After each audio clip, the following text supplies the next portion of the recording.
السلام علیکم معزز اور پیارے دوستوں، آج کی اس ویڈیو میں ہم ایک ایسا واقعہ سنائیں گے۔ شاید یہ واقعہ بہت کم لوگ جانتے ہوں گے، لیکن ویڈیو شروع کرنے سے پہلے ہمارا چینل واقعہ کو لازمی سبسکرائب کیجیے اور اس ویڈیو کو لائک کر کے شیئر کیجیے۔ یہ 1929 کا واقعہ ہے۔ حضرت حذیفہ بن یمان اور حضرت عبداللہ بن جابر رضی اللہ عنہم کی قبریں اس وقت یہاں جامع مسجد سلیمان کے احاطے میں نہیں تھیں، بلکہ یہاں سے کافی فاصلے پر دریائے دجلہ اور مسجد سلیمان کے درمیان کسی جگہ میں واقع تھے۔ 1929 میں بادشاہی وقت نے خواب میں دیکھ کے حضرت حذیفہ بن یمان اور حضرت عبداللہ بن جابر رضی اللہ عنہم اس سے فرما رہے ہیں کہ ہماری قبروں میں پانی آ رہا ہے، اس کا مناسب انتظام کرو۔ بادشاہ نے حکم دیا کہ دریائے دجلہ اور قبروں کے درمیان کسی گہری کھودائی کر کے دیکھا جائے کہ دجلہ اندرونی طور پر قبروں کی طرف رس رہا ہے یا نہیں۔ کھودائی کی گئی، لیکن کوئی آثار نظر نہیں آئے۔ چنانچہ بادشاہ نے اس بات کو ایک خواب سمجھ کر نظر انداز کر دیا، لیکن اس کے بعد پھر غالباً ایک سے زیادہ مرتبہ وہی خواب دکھائی دیا، جس سے بادشاہ کو بڑی تشویش ہوئی اور اس نے علماء کو جمع کر کے ان کے سامنے یہ واقعہ بیان کیا۔ اور اسی دوران عراق میں ایک شخص نے بھی بین ہی یہی خواب دیکھا تھا۔ اس وقت یہ مشورہ ہوا کہ دونوں بزرگوں کی قبریں مبارک کو کھول کر دیکھا جائے، اگر پانی وغیرہ آ رہا ہو تو ان کے جسموں کو منتقل کیا جائے۔ اس وقت کے علماء نے بھی اس رائے سے اتفاق کر لیا۔ چونکہ صحابہ رسول صلی اللہ علیہ وسلم کی قبروں کو کھودنے کا یہ واقعہ تاریخ کا پہلا واقعہ تھا، اس لیے حکومتی عراق نے اس کا بڑا زبردست اہتمام کیا۔ اس کام کو انجام دینے کے لیے بڑے بزرگ اور پاک لوگوں کو جمع کرنے کا فیصلہ ہوا۔ اس کے لیے تاریخ کو مقرر کی تاکہ لوگ اس عمل میں شریک ہو سکیں۔ اتفاق سے وہ تاریخ ایام حج کے قریب تھے۔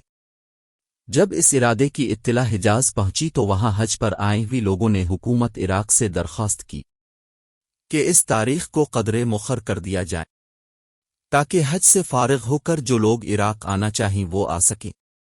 چنانچہ حکومت عراق نے حج کی بعد کی تاریخ کو مقرر کر دی۔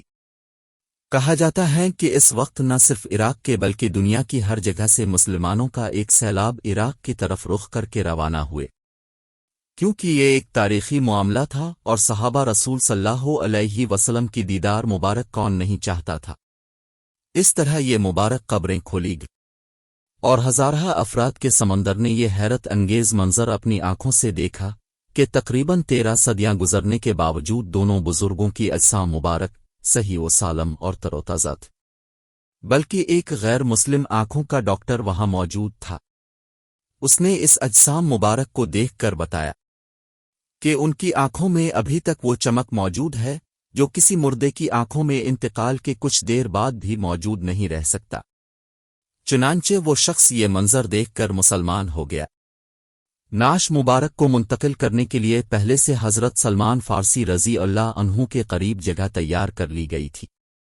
وہاں پر لے جانے کے لیے نعش مبارک کو جنازے پر رکھا گیا، اس میں لمبے لمبے بانس باندھ لیے گئیں اور ہزارہ افراد کو کندھا دینے کی سعادت نصیب ہوئی۔ اور اس طرح اب ان دونوں اصحاب رسول صلی اللہ علیہ وسلم کی قبریں موجودہ جگہ پر بنی ہوئی ہیں۔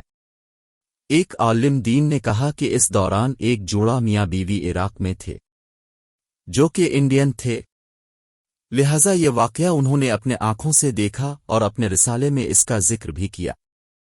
اللہ تعالیٰ اپنی قدرت کاملہ اور اپنے دین کی حقانیت کے ایسے معجزے کبھی کبھی دکھلاتے ہیں۔ اللہ پاک اپنے کلام مجید میں فرماتے ہیں، ترجمہ: ہم ان کو آفاق میں بھی اور ان کے وجود میں بھی اپنی نشانیاں دکھائیں گے تاکہ ان پر یہ بات واضح ہو جائے کہ یہی دین حق ہے۔ دوستوں، یہ اللہ تعالیٰ کی قدرت کی جھلکیاں ہیں، سے مخلوق کے سامنے کبھی کبھی ظاہر کر دیتے ہیں، اور ہمارا اس پر ایمان ہے کہ صحابہ معصومین اور پاک دامن تھے، اور ساری امت کے اعمال ایک ہو کر ایک صحابی رسول صلی اللہ علیہ وسلم کے ایک عمل کے مساوی نہیں ہو سکتے۔ بعض لوگ صحابہ کو گالیاں دیتے ہیں۔ دنیا میں اگر بدترین لوگ پائے جاتے ہیں تو ایک حضور صلی اللہ علیہ وسلم سے نفرت کرنے والے اور دوسرے صحابہ سے۔ لہذا آج کے لیے اتنا ہی۔ مزید واقعات، اسلامی تعلیمات اور تاریخی واقعات کے لیے ہمارا چینل واقعہ کو لازمی سبسکرائب کیجیے اور اس ویڈیو کو لائک کر کے آگے شیئر کیجیے۔